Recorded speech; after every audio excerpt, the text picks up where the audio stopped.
Les murs pourpres et tuiles dorées reflètent des traces d'antan.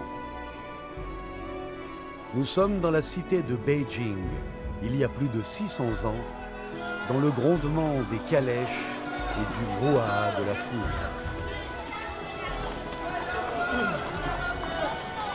Ces émissaires étrangers s'aventurent pour la première fois sur le territoire de la grande dynastie Ming. Ayant entendu dire que l'empereur adorait les lions et les tigres, les appelant bêtes de bon augure, ils n'ont pas hésité à parcourir des milliers de kilomètres depuis leur pays jusqu'à la capitale de la dynastie Ming pour offrir ces animaux à l'empereur de Chine. Très curieux, ils voulaient vraiment savoir comment était le palais impérial où vivait l'empereur des Ming. Ces émissaires étrangers ont rencontré toutes sortes de personnes à Beijing, des petites gens jusqu'aux dignitaires et nobles. Pourtant, personne n'a pu leur répondre clairement. C'est peut-être parce que chacun avait sa propre image du palais du Fils du Ciel. La scène des envoyés étrangers offrant des animaux du bonheur à l'empereur a été immortalisée par un peintre inconnu.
L'auteur des splendides scènes de la capitale impériale n'avait évidemment pas l'autorisation d'accéder à la cité interdite.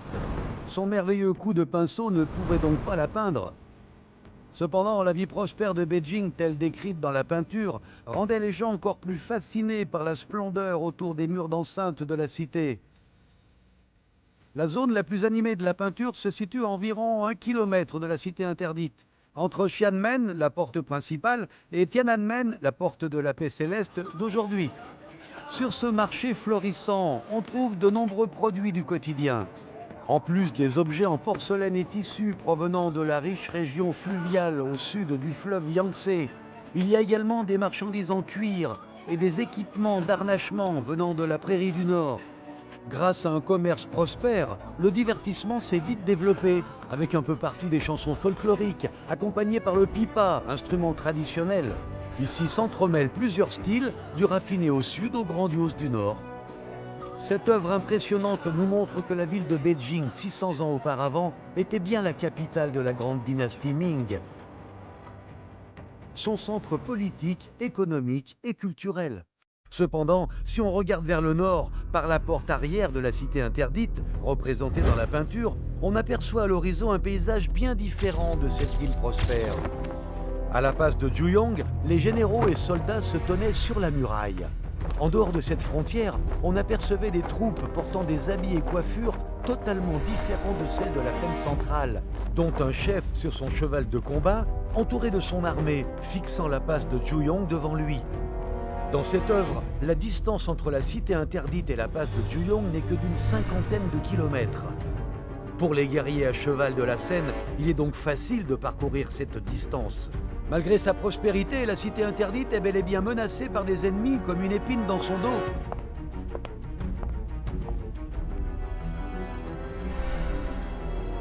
Au temple du dieu de feu, situé dans le district de Yanqing de la ville de Beijing, à environ 100 km de la cité interdite, on trouve plusieurs fresques anciennes bien conservées datant de la dynastie Ming.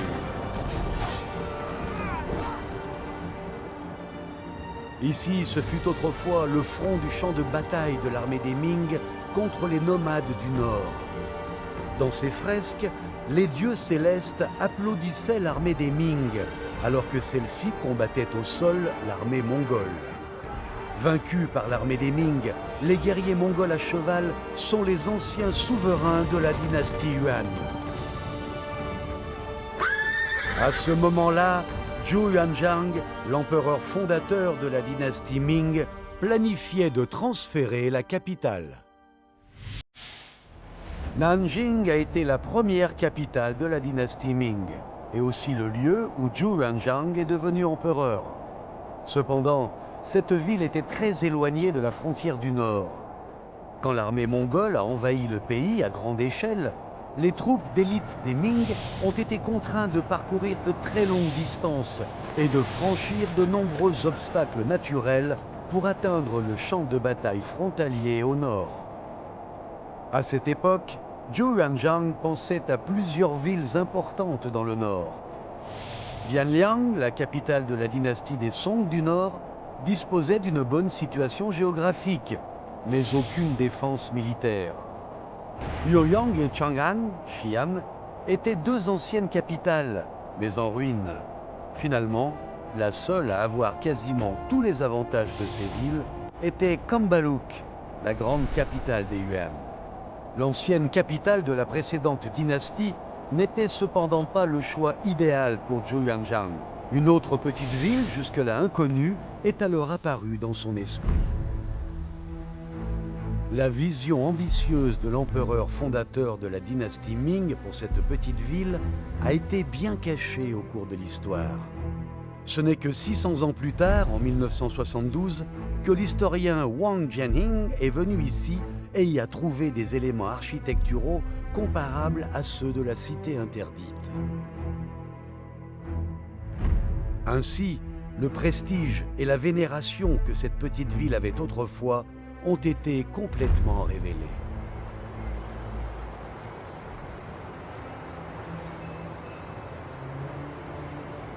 À Fengyang, appelée auparavant la capitale centrale, se dressait il y a 600 ans un palais semblable à la cité interdite de Beijing, mais encore plus grandiose.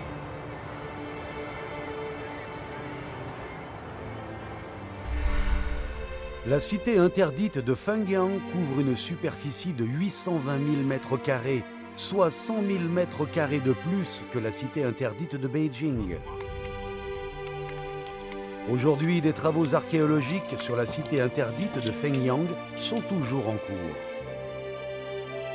建造明中都的时候呢，是明确的是说要以京师之治来建造的。说的京师之治呢，很可能就是像元大都那样的一个都城的这个制度。而且当时，是有明确记载，就是在建造凤阳宫殿之前，洪武2年12月，是从工部呢是拿到了就元大都的这种工程的图纸。 Les archives historiques et les découvertes archéologiques ont toutes prouvé que Zhou Yuanzhang avait bien décidé d'établir sa capitale à Fengyang.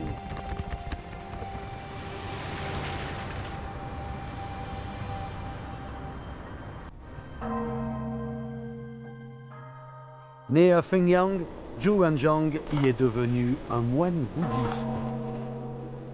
Il a rejoint dans sa ville d'origine le soulèvement des paysans à la fin de la dynastie Yuan et a voulu évidemment faire avancer son pays natal.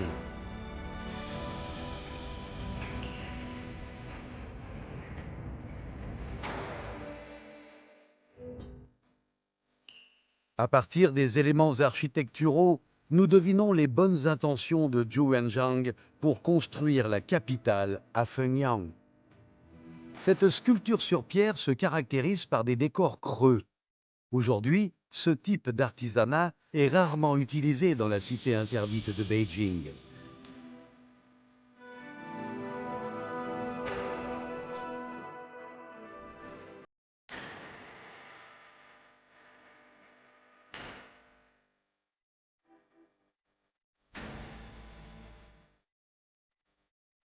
Plusieurs ministres, dont Liu Bowen, se montraient cependant pessimistes quant à Fenyang, considérant qu'une fois établie comme capitale, le pouvoir du parti des compatriotes de l'empereur s'imposerait. Zhu Wenjiang a préféré arrêter les travaux.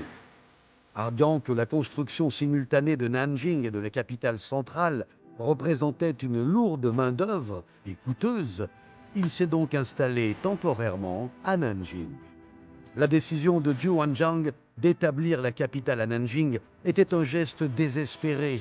Bien qu'il ait reconstruit un palais à Nanjing, il ne lui a pas montré beaucoup d'intérêt.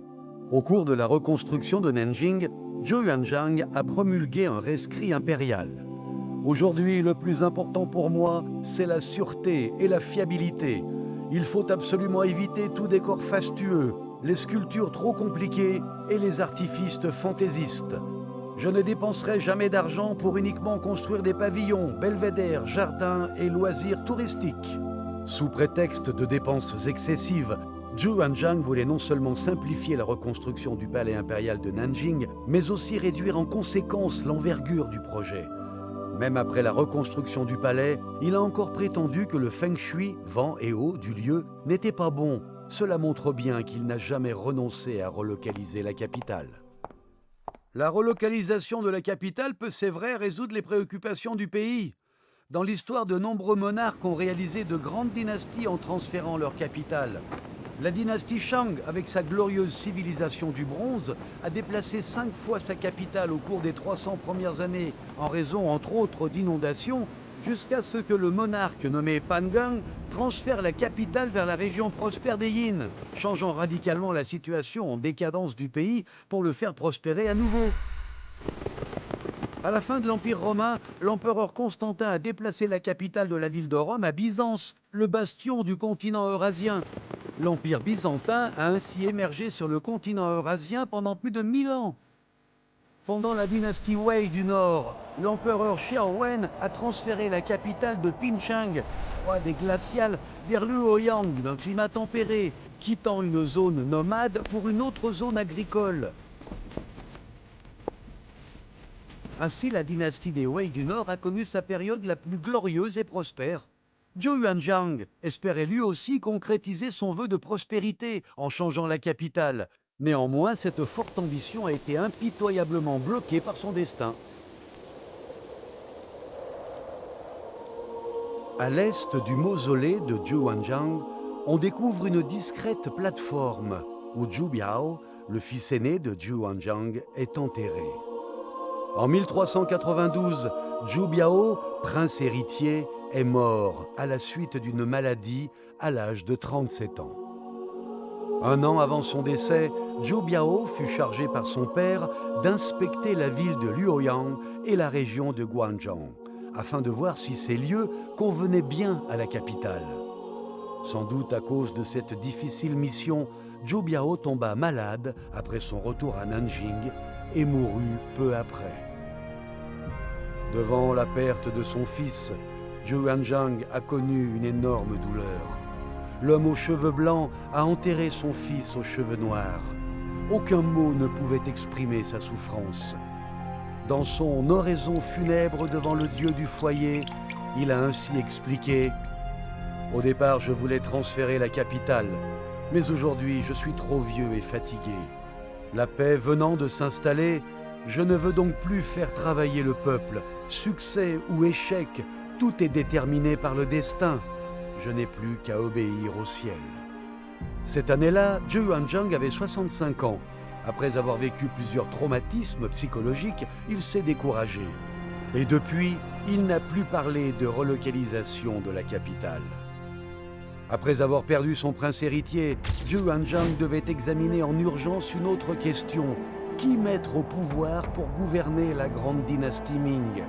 En plus de Zhu Biao, le prince héritier, Zhu Yuanzhang avait également de nombreux fils, désignés souverains vassaux, dont 9 d'entre eux se sont vus confier la sécurité de la frontière du Nord, chacun dirigeant ses troupes pour garder les forteresses de défense.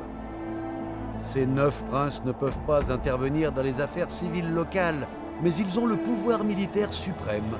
Ils sont répartis le long de la Grande Muraille, formant ainsi une puissante forteresse pour l'Empire Ming.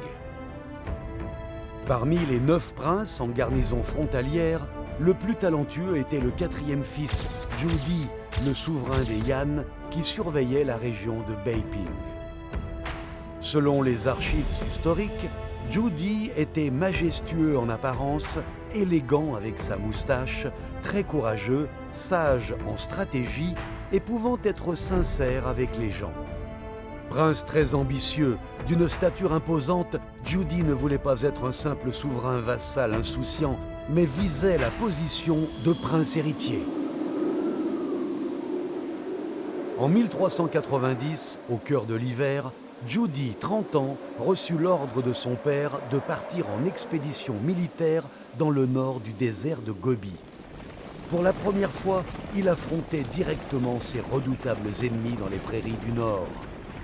Il voulait prouver à son père qu'il était le plus talentueux et un fin stratège dépassant tous les princes. Mais le grand froid glacial de la prairie était inattendu. Zhu Gang, le prince des Jin, faisait également partie de l'expédition menée par Zhu Di. Il parcourut plusieurs fois la vaste prairie, mais n'y trouva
Avant sa naissance, la cité interdite était le siège du palais du prince du royaume Yan, Zhu Di.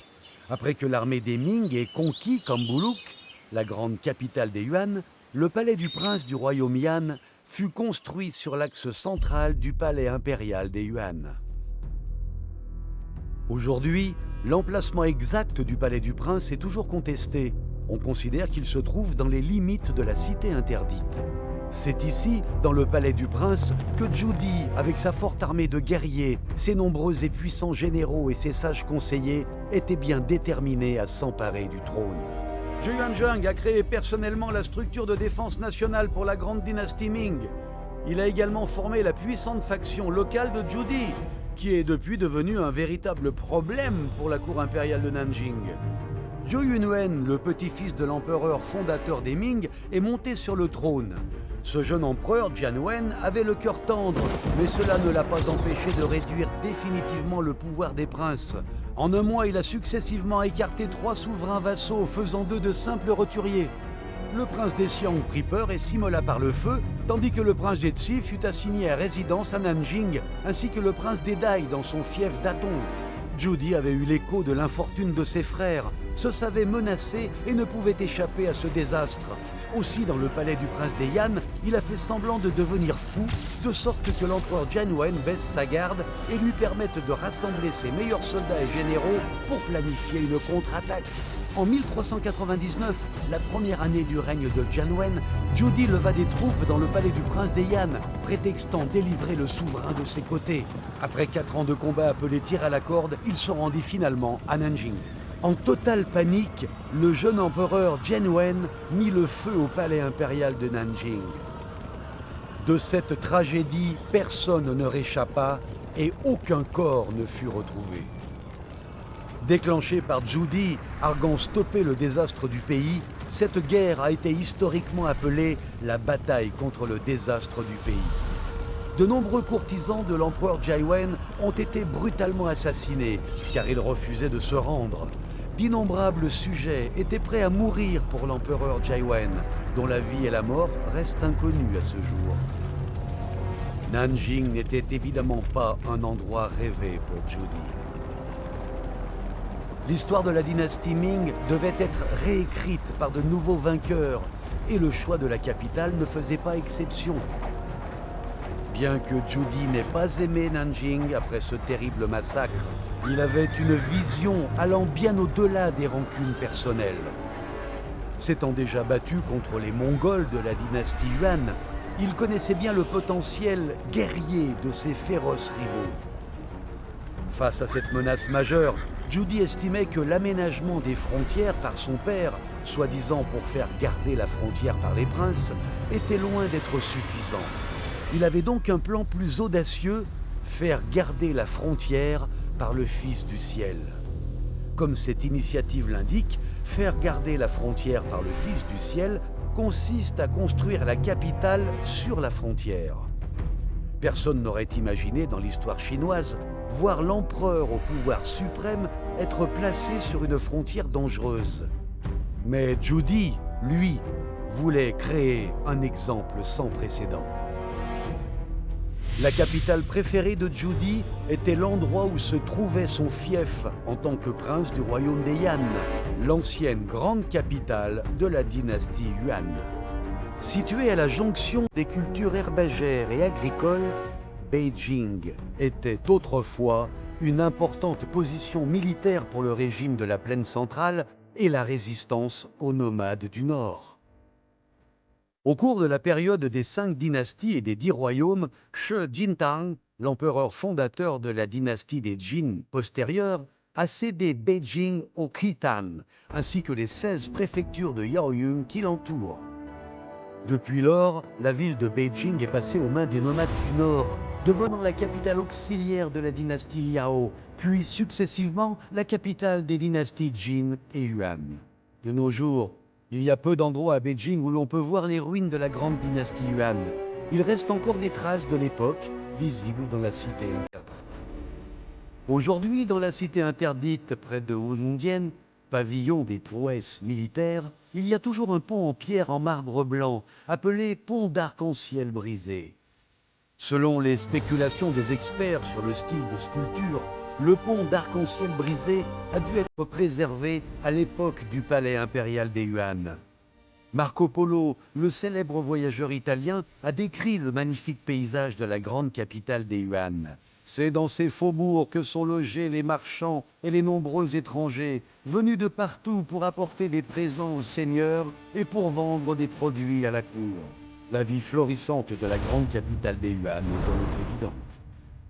À cette époque, la grande capitale des Yuan est à son apogée, avec une population résidente s'élevant à 1 million d'habitants, composée d'aborigènes des dynasties Liao et Jin, de nobles mongols, d'hommes d'affaires venus de partout, d'adeptes bouddhistes, taoïstes et confucéens, et du clergé, ainsi que de nombreux voyageurs, ambassades et missionnaires de l'étranger.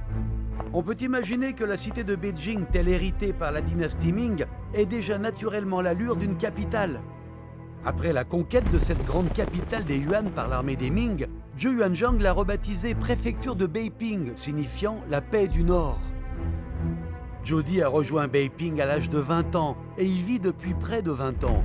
Pendant de nombreuses années, il a certainement été influencé par cette aura royale, d'où sa forte ambition et sa vision profonde des choses. Il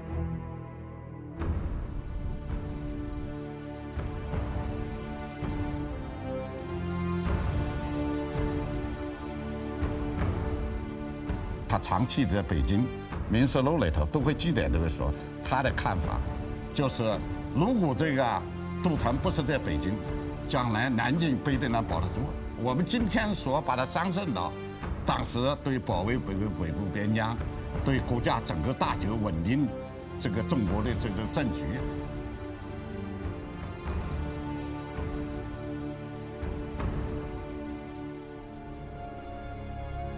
Cependant, tout cela, Jody ne pouvait que l'imaginer seul au palais impérial de Nanjing.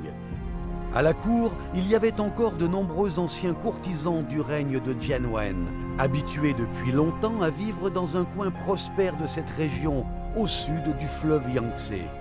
Ils ne pouvaient donc pas percevoir la grande ambition de Jody. Malgré les objections des sujets de la cour impériale, concernant l'idée de Jody de transférer la capitale, ils ont cédé à la méthode brutale de Jody et n'ont pas osé s'exprimer. À Nanjing, Jody était isolé, à l'exception de ses fidèles héros le suivant depuis toujours. Ses idées semblaient très solitaires. Cependant, pour un empereur à la poigne de fer, le plus important était de se convaincre lui-même plutôt que ses sujets.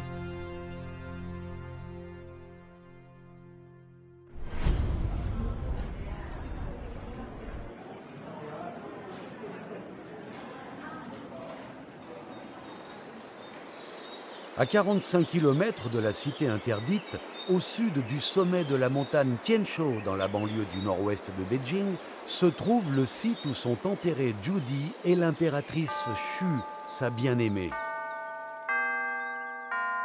En 1407, soit la 5e année du règne de Yongle, à la mort de l'impératrice Xu, Jody n'a pas choisi de l'enterrer près de Nanjing. Son lieu de repos s'est plutôt porté sur Beijing, à des milliers de kilomètres de là. Sensibles, les bureaucrates des Ming en ont déduit que Sa Majesté l'Empereur avait des plans pour transférer la capitale.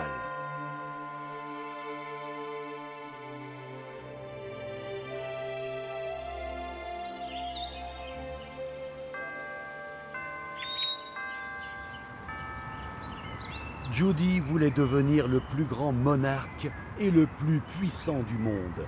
Alors le palais qu'il demanda devait bien évidemment être le plus somptueux et le plus robuste.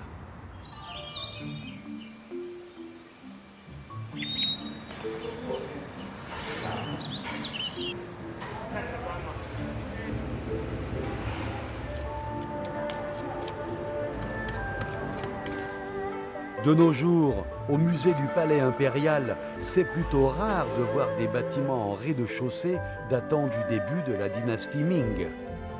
Mais les travaux archéologiques nous ont apporté plus de preuves pour mieux comprendre l'apparence du palais au début de l'ère des Ming. 在这个地点呢，发现了明早期一个大型建筑基础砖砌的省墩儿。我们目前是发现了有4个砖砌的省墩儿，这应该是目前国内明代考古一个发现的体量最大、结构最清晰，而且工艺也是最精湛的砖砌的省墩儿。根据我们在明中东的发掘，它也没这么大体量的砖砌的省墩儿。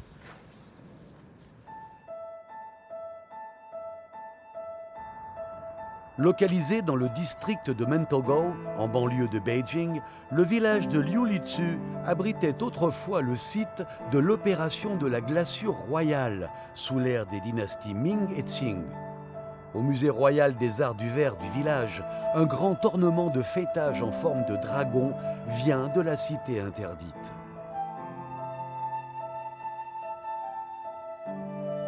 那在这个馆里，这个龙吻呢，它是2003年那个故宫100年大修时候，更换下来的一个龙吻。它是同治年间的武英殿配殿上的，高度呢是1.8米。这个龙吻呢，它用了这个大屋顶正底的2端，它的寓意呢就是防火抵灾之用。太和殿那个正吻呢是3.4米高，它重量呢是4.3吨，要比咱们这个吻呢要大多了。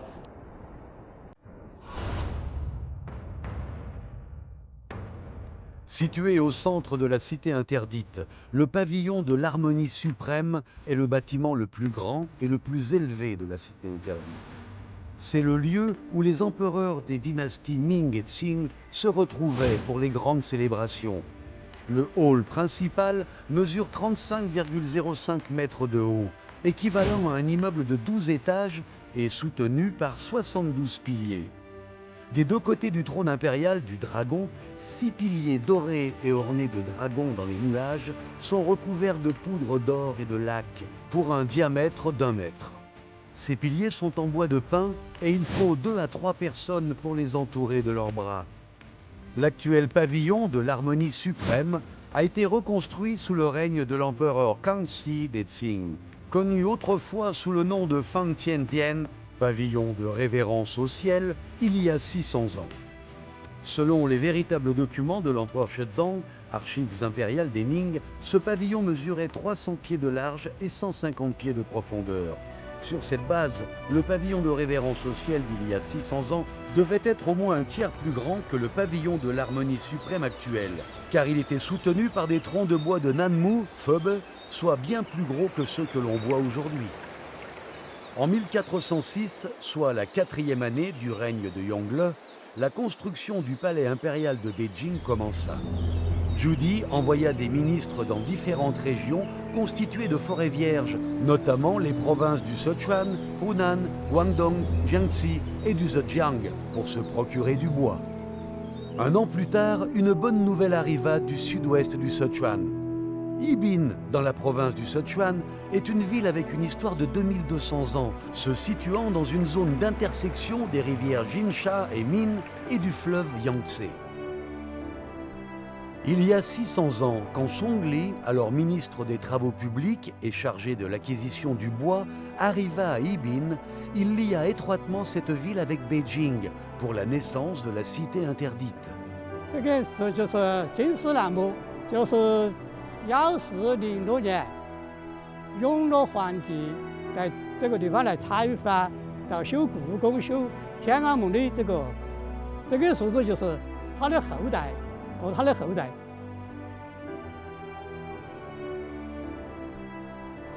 Dans le comté de Pingshan, sous la juridiction de la ville de Yibin, se trouvait autrefois un temple appelé Shenmushan, temple du mont à bois divin, où il reste encore aujourd'hui une stèle brisée sur laquelle est gravée une inscription nous racontant une histoire légendaire.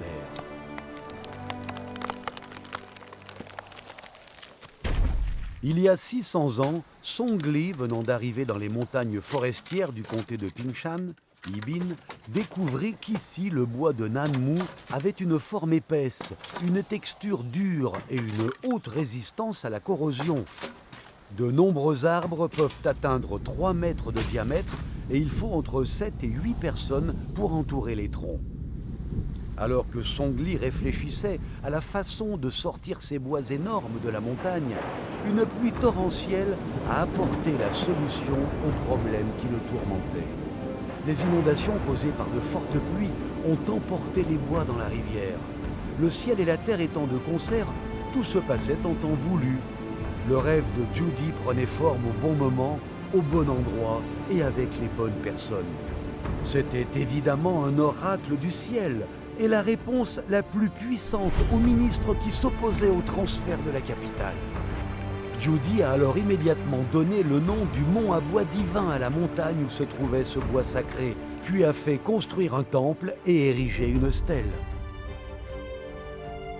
Les générations suivantes ont compris que dans la légende du mont à bois divin, il y avait sans doute des éléments exagérés, mais il reste indéniable qu'il était extrêmement difficile de sortir le gros bois de la montagne.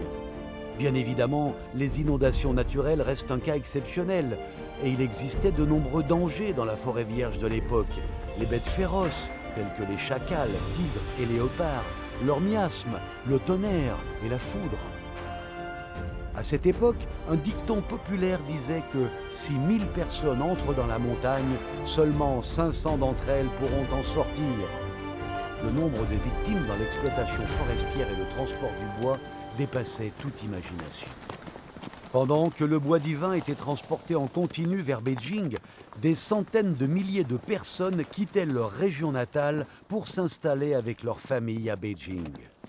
Issu d'une famille éminente de Yancheng, dans la province du Jiangsu, ce jeune homme nommé Dai Tingyu appartenait au ménage aisé de cette grande migration. Après les guerres successives entre la fin des Yuan et le début des Ming, notamment la bataille contre le désastre du pays, la population de Beijing est descendue sous la barre des 150 000 habitants. Zhu s'est alors montré déterminé à repeupler Beijing. Un énorme plan d'immigration fut ainsi lancé sous ses ordres, rassemblant des personnes et ressources de partout dans le pays vers la même destination. En plus des riches familles venues des régions du sud du fleuve Yangtze, comme Dai Tingyu, les nouveaux arrivants à Beijing comprenaient également des officiers civils et militaires, des troupes de soldats des postes de garde de Beijing, des agriculteurs ayant récupéré des friches dans les banlieues, des artisans et même des criminels et leurs familles. Avec ces migrants, Beijing s'enrichissait constamment et la ville se repeuplait progressivement. À l'apogée de la dynastie Ming, la population pékinoise franchit à nouveau le cap du million d'habitants et la capitale du Fils du Ciel put enfin ressembler à ce qu'elle devait être vraiment. Le sort de la famille de Dai Tingyu, après son arrivée à Beijing, peut être retracé dans l'actuel musée de Tongzhou. L'épitaphe de Dai Chushe a été déterrée dans le bourg de Jiangjiawan à Tongzhou. Voici l'épitaphe de Dai Fang, le fils de Dai Tingyu. Après avoir déménagé à Beijing, la richesse de la famille Dai s'est amenuisée en raison de la malchance. Dai Fang, devenu un homme, a trouvé plusieurs opportunités d'affaires grâce à ses compétences relationnelles. Il est écrit sur son épitaphe « À la nostalgie de son grand-père qui a commencé avec diligence et épargne et qui a voulu reprendre son ancienne entreprise. Ayant grandi, il s'est mis à travailler. Ensuite, il a déménagé et s'est installé à Jiangjiawan, au terminal du Grand Canal à Tongzhou, et a démarré son entreprise sur le quai central. » Le bourg de Jiangjiawan, tel mentionné sur l'épitaphe, est le terminal du Grand Canal Beijing-Hangzhou, au début de l'ère de la dynastie Ming. Sous la dynastie Yuan, certaines sections du Grand Canal Beijing-Hangzhou étaient bloquées par intermittence en raison de l'envasement. Afin d'ouvrir la ligne principale de transport nord-sud du pays et de répondre aux besoins d'approvisionnement alimentaire et commercial, Zhu a complètement ouvert le Grand Canal sur une longueur de plus de 1500 km. Dai Fang a donc pu lancer sur ce Grand Canal une entreprise de commerce nord-sud. Plusieurs décennies plus tard, l'entreprise familiale est finalement devenue de plus en plus florissante. L'évolution de la famille Dai est le parfait exemple reflétant l'historique de l'essor et du déclin de Beijing. La cité interdite a entraîné le développement de Beijing, du Grand Canal et de son peuple dans la période faste de la dynastie Ming. Beijing retrouvant peu à peu une vie prospère, le bon moment pour transférer la capitale était proche. En 1409, 7e année du règne de Yongle, Zhu demanda au prince Zhu Gaoche de rester à Nanjing pour superviser la région, tandis que lui retournait à Beijing sous prétexte d'aller chasser. Depuis lors, Zhu revint rarement à Nanjing.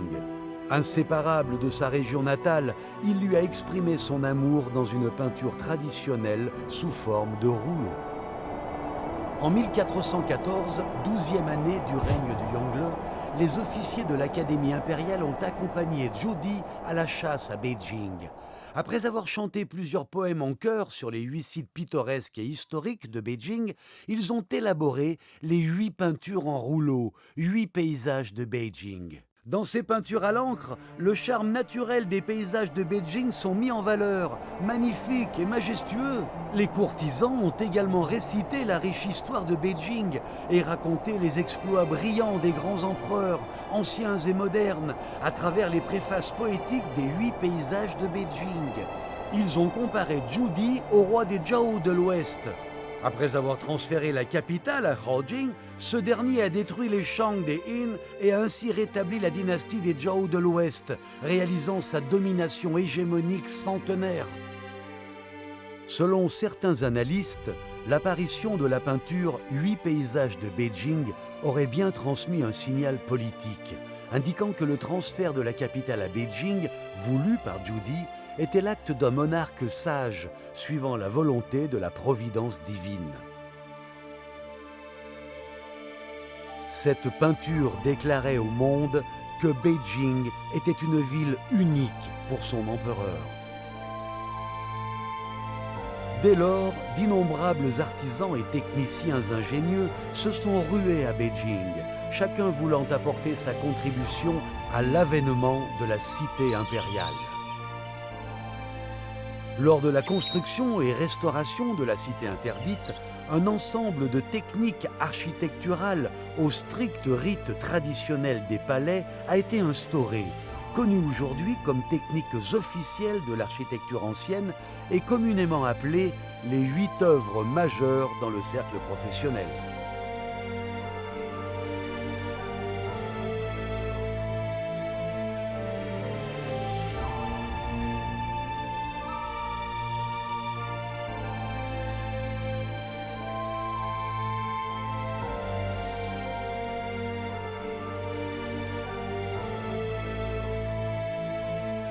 Ayant façonné la cité interdite, les techniques des 8 œuvres majeures continuent d'être utilisées.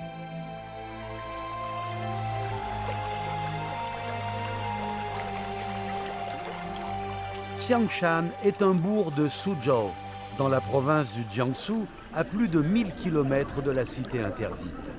C'est ici qu'a été créé un groupe d'artisans appelé la Bande de Xiangshan, ayant grandement contribué à la construction de la cité interdite.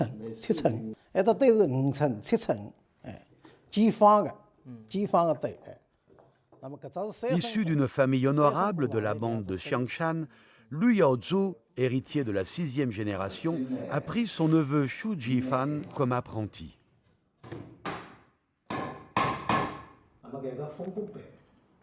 Aujourd'hui, Xu Jifan est devenu à son tour l'héritier de la bande de Xiangshan.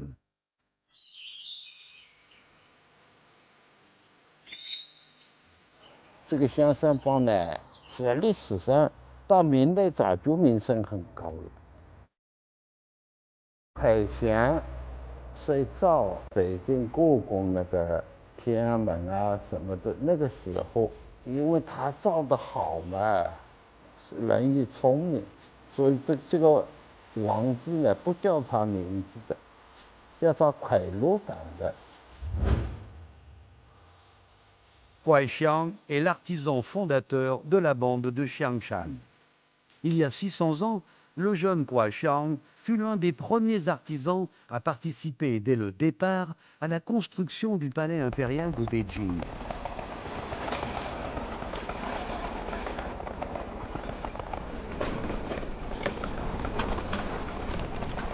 Kuai Mingse est le grand-père de Kuai Xiang et Kuai Fu, son père. Tous deux sont des artisans célèbres à Suzhou. Lors de la construction du palais impérial à Beijing, Kuai Mingse et Kuai Fu y ont travaillé comme artisans de construction et de restauration, et Kuai Xiang, alors âgé de moins de 20 ans, les a suivis et est intervenu sur le chantier. Pour certaines personnes, il pouvait dessiner des dragons à 2 mains. D'autres expliquaient qu'il maîtrisait parfaitement les calculs et que les bâtiments, une fois achevés, étaient exactement les mêmes tels dessinés sur les plans de conception. Au début de la construction de la cité interdite, le jeune Kuai Xiang n'était pas encore un concepteur important, mais il est devenu un véritable témoin de la naissance de la cité interdite. Des années plus tard, Kuai Xiang, hautement qualifié, a été nommé ministre adjoint des Travaux publics. Il est devenu l'hôte de reconstruction de la cité interdite et même à plusieurs reprises celui de la ville de Beijing.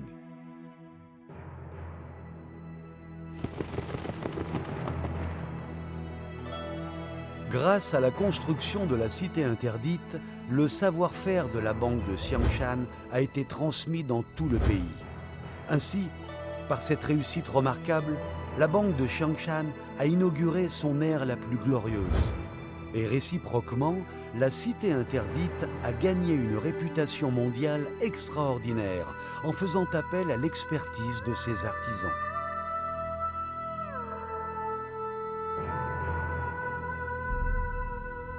De 1406 à 1420, au cours des 15 premières années de construction de la cité interdite, on compte la participation de plus d'1 million d'artisans et d'ouvriers venus du monde entier.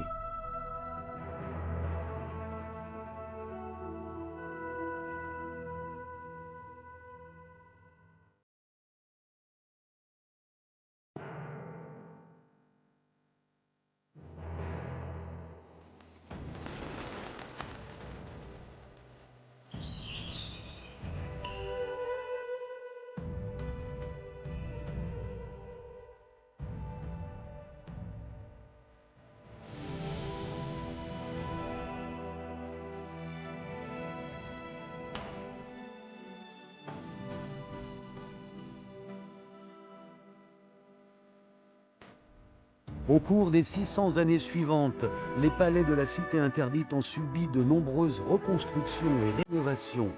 Aujourd'hui, il est impossible de connaître le nombre exact d'artisans impliqués dans les travaux.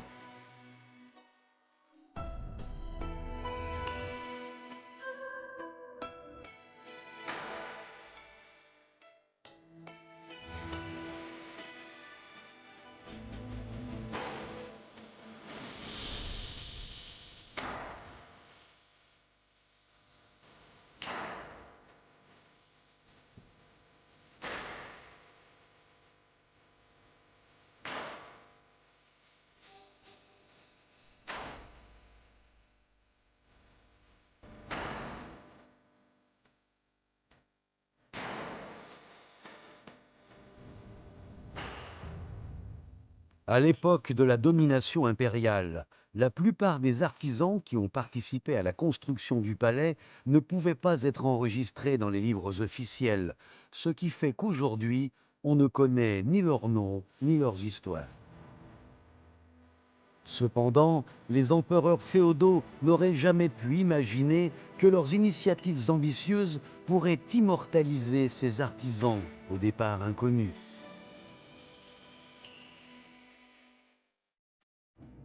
En Chine, dans les anciens palais construits en briques et en pierre, chaque pièce était soigneusement tamisée et sur certaines d'entre elles étaient même gravés les noms des artisans et des superviseurs afin qu'ils puissent être tenus responsables en cas de problème de qualité.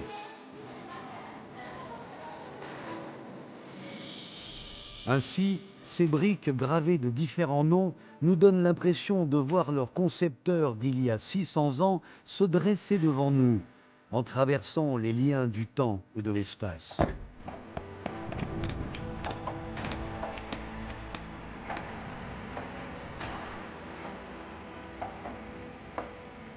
La cité interdite, ce palais impérial qui fut construit et préservé au prix fort de sang et de sueur, restera célèbre pendant des milliers d'années, sans doute pour toujours. 中国自己封建社会以来，每个都建设了自己的工程，但是那些工程都毁掉，只有故宫完整的保存到了今天，所以它是中国封建社会仅存的一个标本。它用建筑的手段、规划的手段，讲述着历史的过程、历史的故事，这个中国人的传统文化的观念，它把所有的美的建筑语言全都得到了非常非常充分的发挥。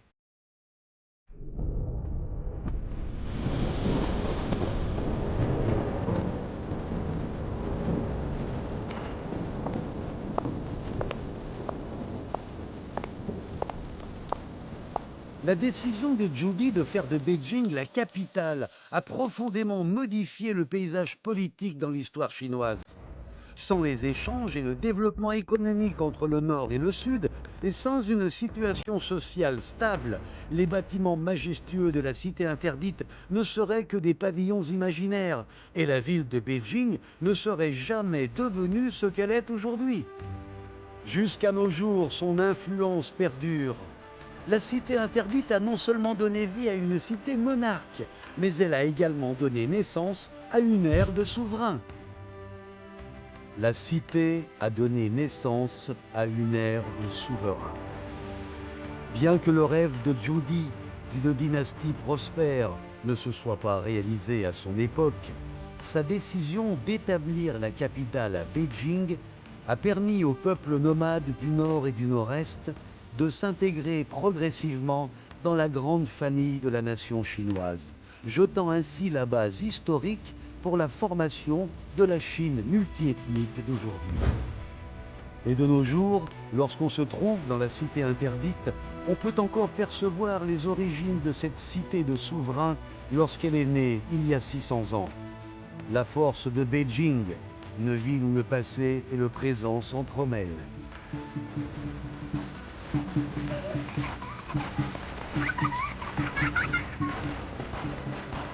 À l'aube du nouvel an lunaire de 1421, la ville de Beijing passa une nuit blanche. Des émissaires d'une dizaine de pays, venant d'Asie de l'Ouest et d'Asie du Sud-Est, ont été invités à la cité interdite pour participer à la grande cérémonie de la cour impériale des Ming. Ils sont arrivés à Beijing de toutes les provenances, soit par voie terrestre, soit en suivant la grande flotte de voyage du maréchal Zheng He depuis les océans occidentaux, afin de présenter des animaux de bonheur et trésors rares à Zhu Di, l'empereur Yongle. Zhu Di voulait qu'il voie ce magnifique nouveau palais impérial dont il était très fier. Ce jour-là, avec des officiers civils et militaires, un total de 100 000 personnes se sont rendues dans la cité interdite pour fêter le nouvel an avec Zhu Di et célébrer l'achèvement de la construction de la cité. Ils étaient donc sur le point de voir un palais impérial absolument incomparable à tout ce qu'ils avaient pu voir jusqu'à présent.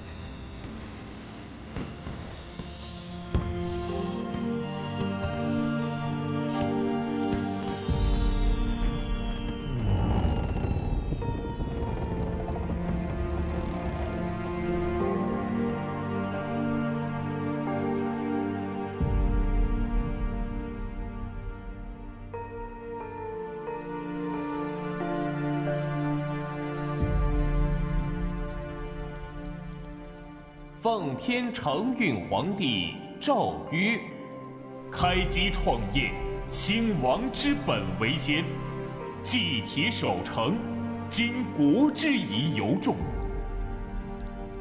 昔朕皇考太祖高皇帝，受天明命，君主华夷，创立疆有，以昭邦。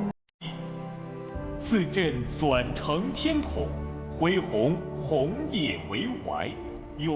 Dans le rescrit impérial sur l'achèvement du palais de Beijing, il a été volontairement expliqué que le transfert de la capitale à Beijing était bel et bien le souhait de l'empereur Taizhou, fondateur de la dynastie Ming, de ses descendants de toutes les générations, ainsi que de l'ensemble des armées et des peuples, ajoutant que c'est également la plus grande cause de tous les temps, anciens et modernes, pour la bonne entente du pays avec ses voisins. Ce jour-là, les applaudissements de la foule ont résonné longtemps dans la cité interdite, jusqu'à l'horizon lointain. Au cours de cette journée, dans la ville de Beijing encore en construction, les gens attendaient sincèrement l'avènement d'une ère paisible et prospère.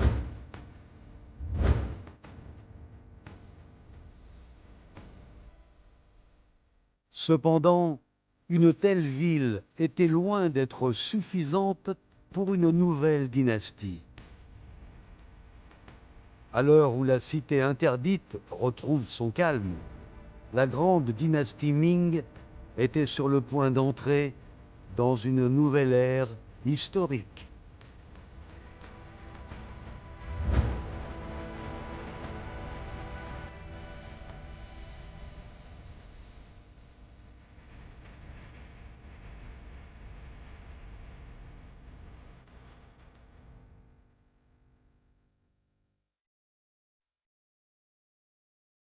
嗯。